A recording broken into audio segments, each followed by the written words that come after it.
ED Tamil நேயர்களுக்கு வணக்கம். இந்த வாட்டியும் வாசகர்கள் நெறைய பேர் வந்து பார்த்தீங்கன்னா, பல வீடியோஸ பார்த்துட்டு நெறைய கேள்விகள் கேட்டிருக்காங்க. அந்த கேள்விகளுக்கு ஒரு ஒண்ணுக்கும் வந்து பதில் இந்த வீடியோல நம்ம வந்து பார்க்க போறோம். அடுத்த நேயர் வந்து பார்த்தீங்கன்னா, ஐஎம் தீலிஜா 4365 அப்படின்ற ஐடியிலேருந்து கேள்வி கேட்டிருக்காங்க. அவர் என்ன கேட்டிருக்காருன்னா, "sir can I buy penny stocks?" Penny ஸ்டாக்ஸ்னா ரொம்ப சின்ன பங்குகள். அதாவது வந்து மொத்தம் 6000 பங்குகள் இருக்கு. அதாவது லிஸ்டட்ல.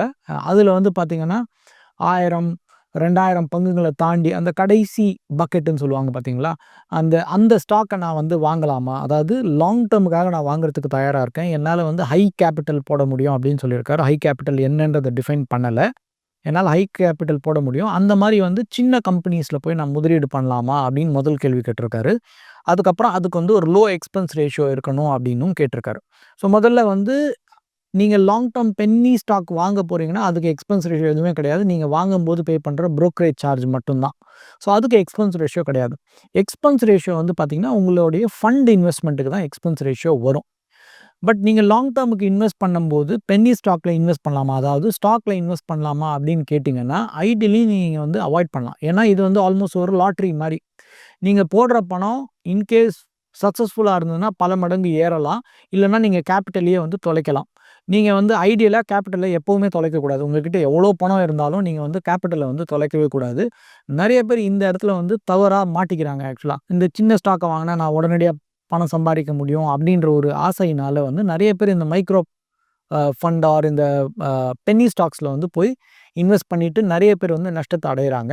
ஸோ கண்டிப்பா நீங்க லாங் டெர்ம் வெல்த் கிரியேஷனுக்கு பென்னி ஸ்டாக்க வந்து அவாய்ட் பண்றது பெட்டர். அதுக்கு நீங்க வந்து ஒரு மைக்ரோ கேப் ஃபண்ட் மாரியோ, இல்ல ஒரு ஸ்மால் கேப் ஃபண்ட் மாரியோ தேர்ந்தெடுத்தீங்கன்னா, அட்லீஸ்ட் அது வந்து வெல் மேனேஜ்டா இருக்கும்.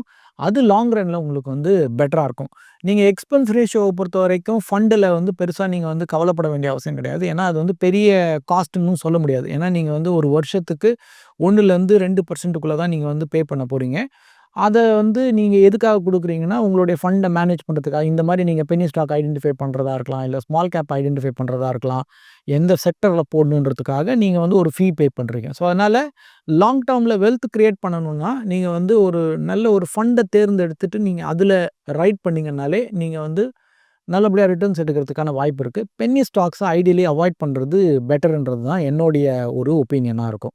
அடுத்த நேயர் வந்து பார்த்தீங்கன்னா, பாலகுமார் பி 2821 அப்படின்ற ஐடியிலேருந்து கேள்வி கேட்டிருக்காரு. அவர் என்ன கேட்டிருக்காருன்னா, மியூச்சுவல் ஃபண்ட்ல பணத்த வித்ட்ரா பண்ணும்போது எனக்கு எவ்வளோ டாக்ஸ் வரும் அப்படின்னு கேள்வி கேட்டிருக்காரு. ஸோ மியூச்சுவல் ஃபண்ட்ல வந்து பிராடா 2 டைப் ஆஃப் டாக்ஸ் இருக்கு. ஒண்ணு வந்து லாங் டெர்ம், ஒண்ணு வந்து ஷார்ட் டெர்ம். ஷார்ட் டெர்ம பொறுத்த வரைக்கும் வந்து பார்த்தீங்கன்னா, லெஸ் தென் 1 இயர். சில ஃபண்ட்ஸ்ல மட்டும் வந்து பார்த்தீங்கன்னா, 2 இயர்ஸ் வரைக்கும் உண்டு. பட் ஜெனரலா நீங்க புரிஞ்சுக்க வேண்டியது, ஷார்ட் டெர்மா இருந்ததுன்னா, உங்களுடைய டாக்ஸ் வந்து நீங்க எந்த டாக்ஸ் ஸ்லாப்ல இருக்கீங்களோ, அந்த டாக்ஸ் ஸ்லாப்ல தான் வந்து உங்களுடைய டாக்ஸ் ரேட் இருக்கும். லாங் டெர்ம பொறுத்த வரைக்கும் ரொம்ப சிம்பிள் 12.5% தான். ஸோ அப்போ நீங்க ரூ. 1,00,000 நீங்க வந்து பணத்த வித்ட்ரா பண்றீங்க. அந்த கெயின் இருக்கு அப்டின்னா, அந்த ரூ. 1,00,000க்கு முதல்ல ரூ. 1,25,00,000 டாக்ஸ் கிடையாது. இதுவே நீங்க ரூ. 2,00,000 கெயின் பண்றீங்க அப்டின்னா, லாங் டெர்மா இருந்ததுன்னா, உங்களுடைய முதல் ரூ. 1,25,00,000 வந்து எக்ஸம்ப்ஷன் உண்டு. மிச்சம் ரூ. 75,000க்கு நீங்க வந்து 12% டாக்ஸ் கட்டினா போதும். அப்டின்னா அப்ராக்ஸிமேட்டா வந்து பார்த்தீங்கன்னா, உங்களுக்கு ஒரு ரூ. 8,000லேருந்து ரூ. 10,000 வரைக்கும் டாக்ஸ் வரும். ஸோ, அதனால டாக்ஸ் இம்பாக்ட் வந்து மியூச்சுவல் ஃபண்ட்ல வந்து ரொம்ப பெருசு கிடையாது. பட் ஆனா ஆஃப் கோர்ஸ் டாக்ஸ் இருக்கு. இது வந்து மியூச்சுவல் ஃபண்ட் மட்டும் கிடையாது. நீங்க தங்கத்தில பண்ணாலும் சரி, ரியல் எஸ்டேட்ல பண்ணாலும் சரி, இந்த டாக்ஸ் ரேட் வந்து ஆக்சுவலி ஈக்குவல். இன்ஃபாக்ட் இந்த பட்ஜெட்ல வந்து பார்த்தீங்கன்னா, எல்லாத்தையுமே ஈக்குவலைஸ் பண்ணியிருக்காங்க.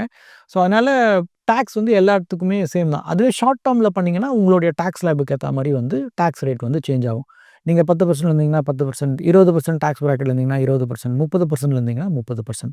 ஸோ, அதனால அதுக்கேத்த மாரி நீங்க சூஸ் பண்ணிக்கோங்க. அடுத்த நேயர் வந்து பார்த்தீங்கன்னா, விஜய் டி-YU1BX அப்படின்ற ஐடியிலிருந்து ஒரு கேள்வி கேட்டிருக்காரு. அவர் என்ன சொல்றாருன்னா, நான் கடந்த ஒரு 5 வருஷமா வந்து நான் வந்து இன்வெஸ்ட் பண்ணிட்டு இருக்கேன் டைரக்ட்டாவே. நான் ஆல்ரெடி ஒரு லார்ஜ் கேப் இண்டெக்ஸ், ஒரு ஃப்ளெக்ஸி கேப், ஒரு large and mid cap, small cap அப்படின்னு ஒரு 4, 5 ஃபண்ட் ஆல்ரெடி வச்சிருக்கேன். நான் வந்து அடுத்த 10 வருஷத்துக்கு என்னால இன்னும் வெயிட் பண்ண முடியும். ஸோ ஆல்ரெடி 5 வருஷம் வெயிட் பண்ணியிருக்கேன். இங்கேருந்து இன்னொரு ஒரு 10 வருஷம் வெயிட் பண்றேன். ஸோ அப்ராக்ஸிமேட்லி ஒரு 15 வருஷம் இன்வெஸ்ட்மென்ட்ல வந்து இருக்கிறதுக்கு தயாரா இருக்காரு. இப்ப இந்த போர்ட்ஃபோலியோல வந்து பார்த்தீங்கன்னா, நான் மாசம் ரூ. 60,000 வந்து நான் இன்வெஸ்ட் பண்ணிட்டு இருக்கேன். ஸோ நல்ல சேமிப்புல இருக்காரு. அவரோட வயசு வந்து 46.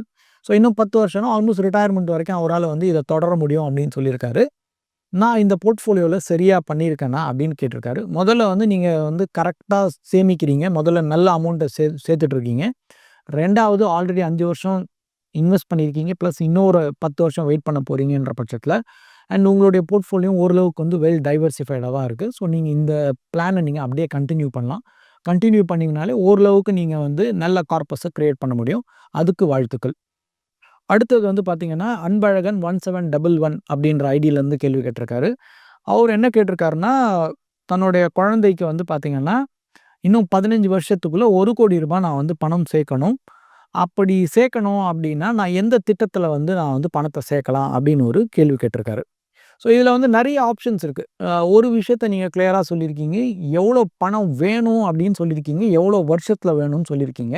நீங்க சொல்லாத தகவல் உங்களால மாசமோ, இல்ல வந்து கையில எவ்வளோ பணம் வச்சிருக்கீங்கன்ற தகவல நீங்க சொல்லல.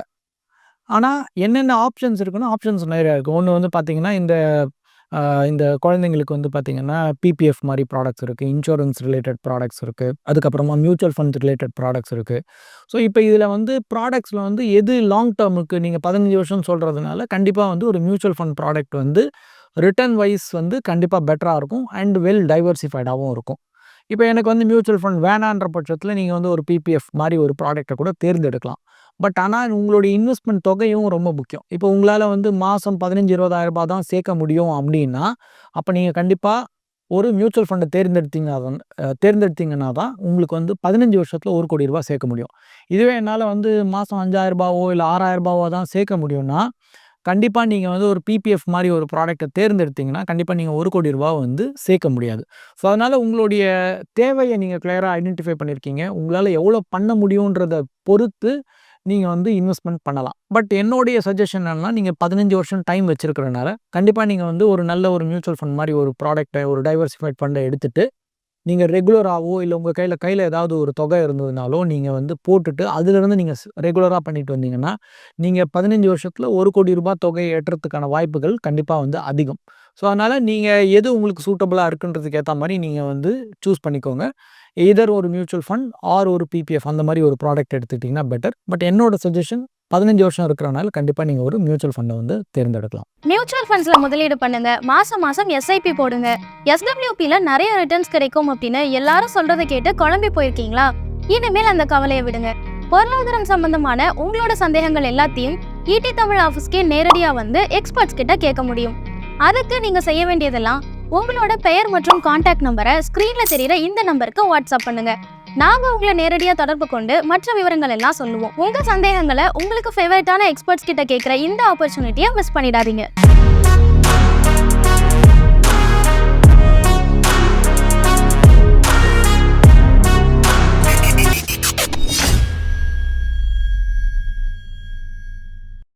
மேலும் ஈடி தமிழ் சேனல்ல வரப்போகும் பிசினஸ் மற்றும் அது ரிலேட்டடான வீடியோவை பார்க்க உடனே கீழே இருக்க சப்ஸ்கிரைப் பட்டனை கிளிக் பண்ணுங்க.